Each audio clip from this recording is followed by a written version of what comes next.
তপ্ত রোদ আর গরম বাতাসে হাঁসফাঁস করছে জনজীবন।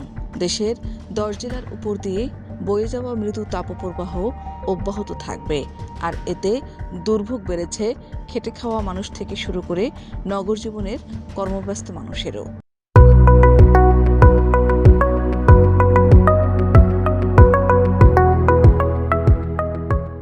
দুপুর গড়াতেই রাস্তাঘাট ফাঁকা হয়ে পড়ছে, ভ্যাপসা গরমে অতিষ্ঠ হয়ে উঠেছে সাধারণ মানুষ।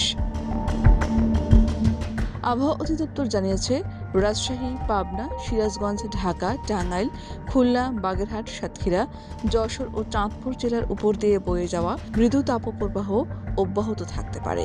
21 মে আবহাওয়া পূর্বাভাসে এ তথ্য জানানো হয়েছে। পূর্বাভাসে আরও বলা হয়েছে, পশ্চিমবঙ্গ থেকে বাংলাদেশের দক্ষিণ পশ্চিমাঞ্চল হয়ে উত্তর বঙ্গোপসাগর পর্যন্ত লঘুচাপের বর্ধিতাংশ বিস্তৃত রয়েছে। এর প্রভাবে দেশের বিভিন্ন এলাকায় দমকা বা ঝোড়ো হাওয়া সহ বৃষ্টি ও বজ্রবৃষ্টির সম্ভাবনা তৈরি হয়েছে। ময়মনসিংহ ও সিলেট বিভাগের অনেক জায়গায় এবং রংপুর, রাজশাহী ও ঢাকা বিভাগের কিছু কিছু এলাকায় অস্থায়ীভাবে দমকা হাওয়া ও বিদ্যুৎ চমকানো সহ হালকা থেকে মাঝারি ধরনের বৃষ্টি হতে পারে। এছাড়া খুলনা, বরিশাল ও চট্টগ্রাম বিভাগের 2-1 জায়গায়ও বৃষ্টির আভাস রয়েছে।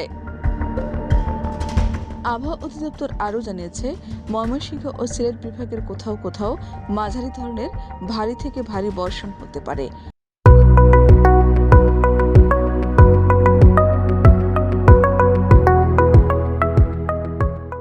রংপুর, ময়মনসিংহ ও সিলেট বিভাগেও ভারী বৃষ্টির সম্ভাবনা রয়েছে। শাহনাজ পারভীন, দেশ রূপান্তর।